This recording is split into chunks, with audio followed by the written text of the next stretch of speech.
Well,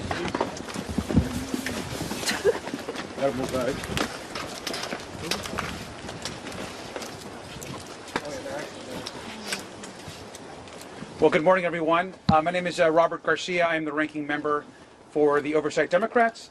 We're here today, of course, for 2 days of depositions of both Secretary Clinton and former President Bill Clinton. So I'm going to have some general comments.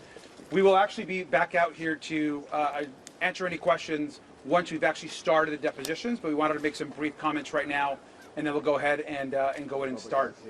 Let me just begin by saying that Oversight Democrats, from day one, we have said that we want to talk to anyone, any person with information about Jeffrey Epstein, about his crimes, about how he was able to get so much wealth.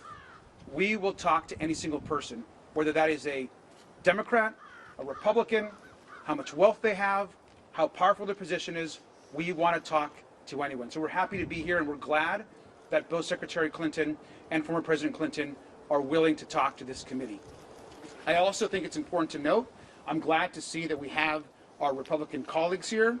As a big group of them, I wish they would have joined us at the Les Wexner deposition, but I'm glad that they're here now to get questions answered. That is an important part of our investigation. Let me just add that as it relates to Secretary Clinton, who's here today, she has been very clear. She's never met Jeffrey Epstein. We have no evidence of her having any interactions with Mr. Epstein. And so I think that's important to note as we walk into this deposition. But I also want to say, which I think is very important, that at this very moment, the Department of Justice continues to lead a White House cover-up. And we're going to be demanding, even over these next few days, that the remaining files that have not been released get released to the public.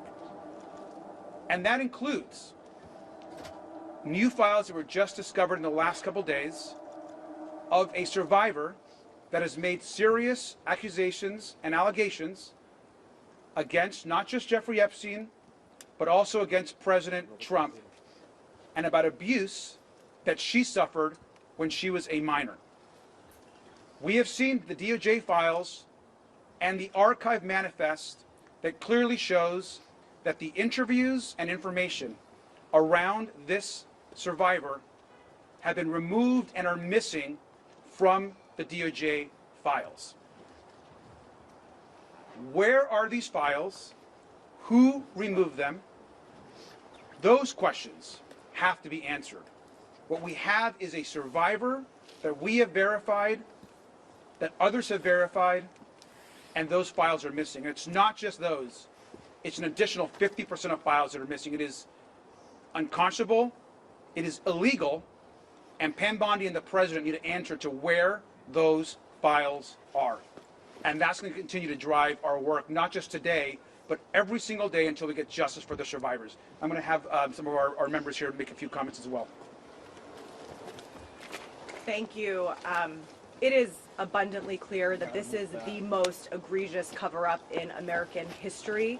The recent reporting by the New York Times, NPR, and other media outlets that have verified this, demonstrating that the Department of Justice, in addition to violating the law over and over again, as they refuse to release the full and unredacted files, have withheld 50 pages of allegations against President Trump. This cover-up needs to end immediately. I am glad that we are here today as part of this ongoing investigation, because we will accept any information that anybody can give us about Jeffrey Epstein's vast child sex trafficking operation. I just want to say that young people in this country are watching right now. If the most powerful people in the United States of America, the elite and rich and powerful men and women, are able to get away with these heinous crimes, then we are sending a horrible message to young people in this country that powerful people will always protect themselves and the rule of law does not apply to everyone. So I look forward to the next 2 days, and we know that there is so much more to uncover here, and we expect to get answers from the Department of Justice immediately. Thank you. I'm Congressman Suhas Subramaniam. We're here today in New York to talk to Hillary Clinton, and tomorrow to talk to former President Bill Clinton. I want to make clear that there were no Republicans in Ohio to talk to Les Wexner, who bankrolled Epstein's fortune for the most part, and allowed a lot of his crimes to happen. Hillary Clinton, who maintains that she doesn't recall meeting Jeffrey Epstein, is here today, and we have a lot of Republicans here today. That underscores to me the partisan nature of what some of the Republicans on our committee and in Congress are doing, and the way they're approaching this investigation. And meanwhile, they're not holding the Department of Justice accountable for breaking the law over and over again. There's 2.5 million files that have not been released, and now we're hearing and seeing evidence of some of those files, including accusations against President Trump.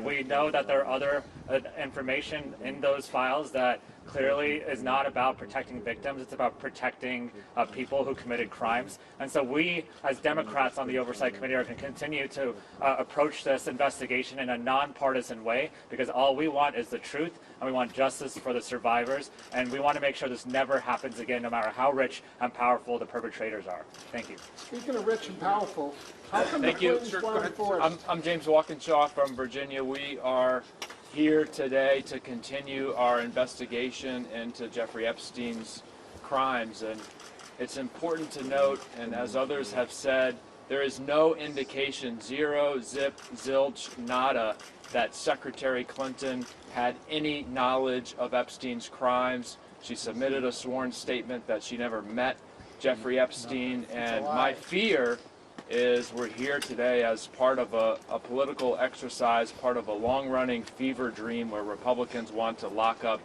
Secretary Clinton. We had the State of the Union this week, and President Trump spoke for 2 hours and refused to even acknowledge the courageous survivors of Epstein's crimes who were in the chamber. He wouldn't even address the issue. His Attorney General refuses to even meet with the survivors. So we want to conduct a serious bipartisan investigation. I'm glad that President Clinton will sit down with us tomorrow and answer questions about his relationship with Jeffrey Epstein.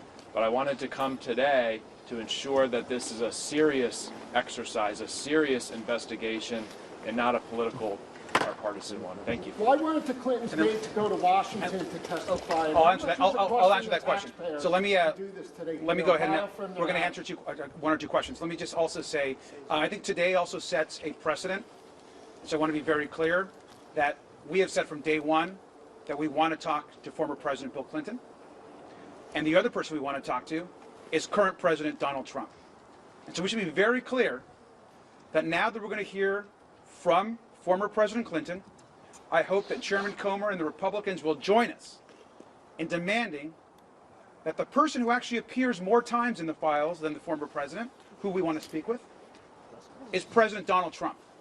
And so let's get President Trump in front of our committee to answer the questions that are being asked across this country from survivors and from those who have been brutally attacked and raped, sometimes as children.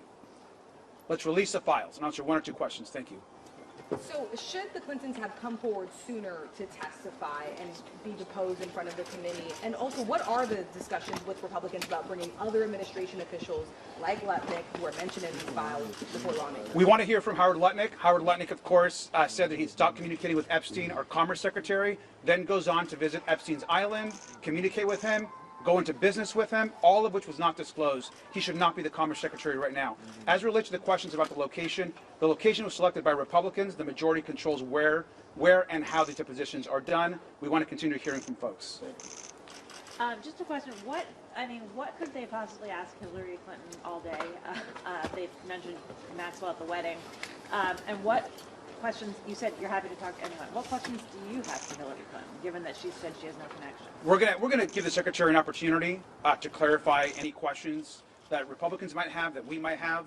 Look, if she has any information that could be helpful to the investigation, we want to hear that. And so we're going to find out here. And we'll report back what's actually being asked. But broadly speaking, anyone that has any information, whether they're Republicans or Democrats, we want a nonpartisan investigation, and that's going to include ensuring that President Trump comes before our committee.